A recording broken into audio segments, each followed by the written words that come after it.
And we have a lot that we wanted to work on after that game and want to improve on. So just having that chip on our shoulder is gonna, like I say, it is something that our defense has to step up this game and make a statement.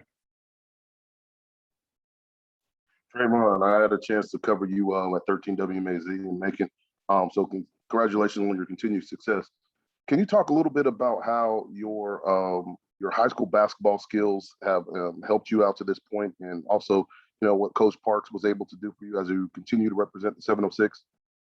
Yes, basketball helped me in a lot of ways, but mainly I can say basketball helped me with my feet work and explosion. And also with Coach Park, he was one of those guys that he showed me the ropes early on with like how the recruiting process of college goes and just how my college life will be. Let's go to Mark Weiser and then Chip Towers. Travon, Michigan's offense, can you talk about the challenges they present in terms of, their play calling and formationally? Is it much different than what you've seen during the season? I can say it is kind of different because they like to run the ball a lot more than a lot of the teams have been doing this year. And they use a lot of different formations. They use a lot of NFL formations. So it is something that we have to adjust to. What does that mean for a defensive guy? Like, what are your keys? How much do you have to be on your toes? I mean, as a defense, we just have to go out there and do what we do. It's just that we have to earn our right to rush the passer. So we have to stop the run first. Yeah, Travon, obviously this is a college football playoff. It's also the Orange Bowl. It's also Miami. I think Georgia hasn't played there since 1960, hasn't played Michigan since 1965. How much of that at all do you guys get caught up in? Are you aware of, kind of the history and that kind of stuff? Do you embrace that, or no time for it? It's all about defending these guys, et cetera. I mean, the number one thing is we're going down there for a business trip. So we have to handle our business on the field. But I mean, just being in Miami, you can't just soak it in, but like we're down there for a business trip. So yeah, football.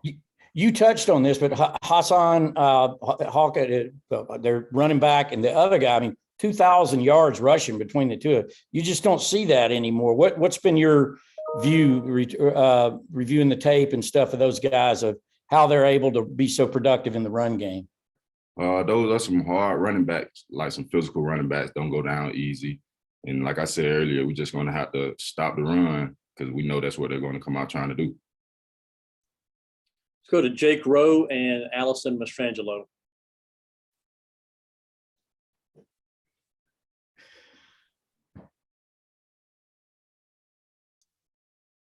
Jake, you with us?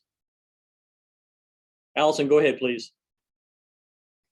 Hey, Travon, you talked about it briefly about taking time to really watch that Alabama game and see what you can do to not have that result again. So what have you personally been working on these past couple of weeks to be ready for Michigan?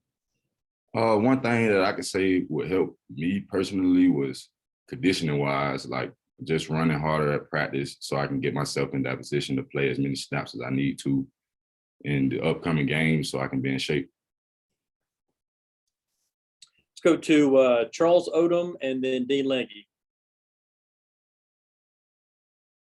Travon, I'm wondering if you have noticed any changes in practice since the announcement about Dan Lanning and also the Coach Smart announcing the new co-defensive coordinators with Will Muschamp and Glenn Schumann.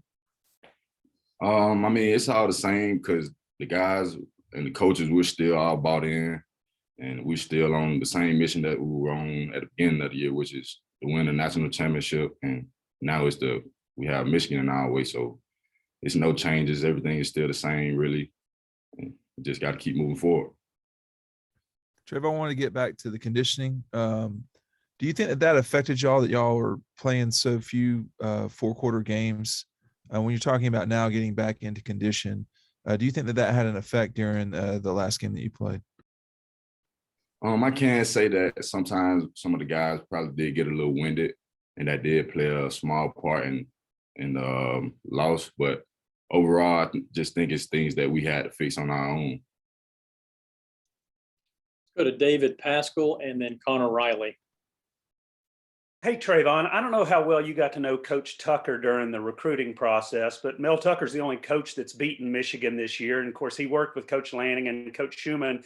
How much have y'all studied what Michigan State did? And do you know if there's been conversation with Coach Lanning and Coach Schumann with Coach Tucker about getting ready for this game?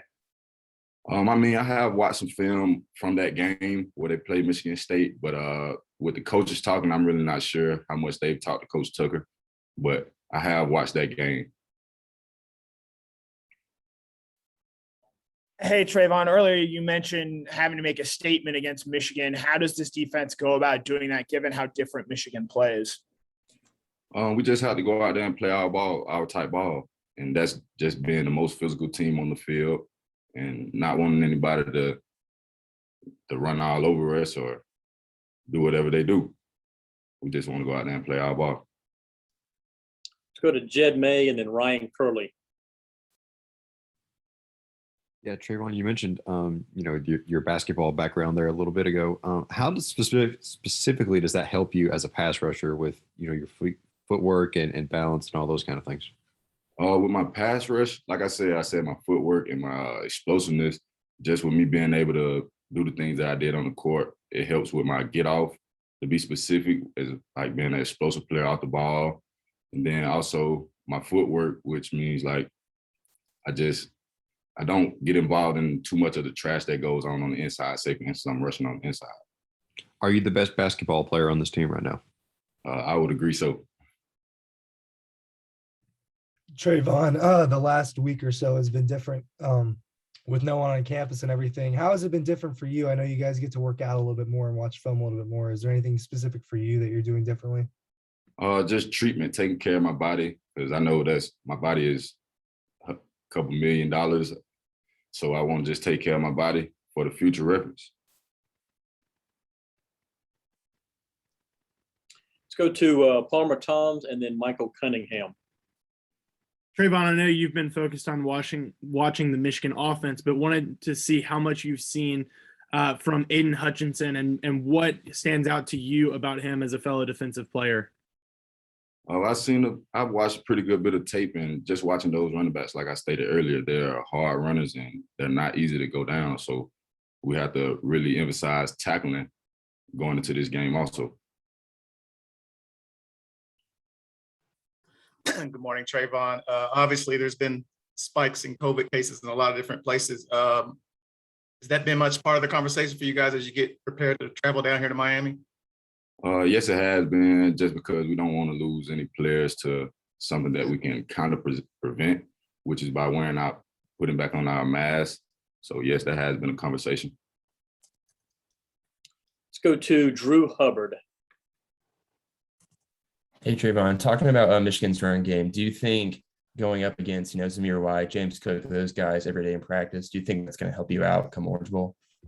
I do think that'll help us out a lot, because we have a lot of good running backs and explosive and hard to tackle running backs like they are. So I do think it will help out a lot, or has helped out a lot. We've got time for just a couple of follow-up questions. If anybody has one, feel free to jump in. Hey, Travon, I'll jump back in just real quick. You mentioned some of the COVID stuff going on. Does that mean you guys have gone back to wearing masks more often inside? Just what kind of other precautions are you talking about? I mean, it's by choice, but like with the type of team that we have, a lot of the guys don't even want to risk missing this game because it's so big to us. Like a lot of us are starting to put back on our masks on our own.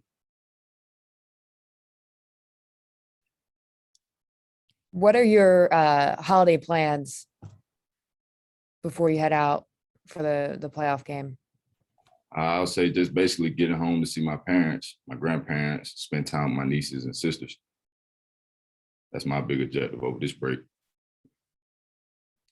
Okay, Travon, thanks for your time, and we'll see you soon.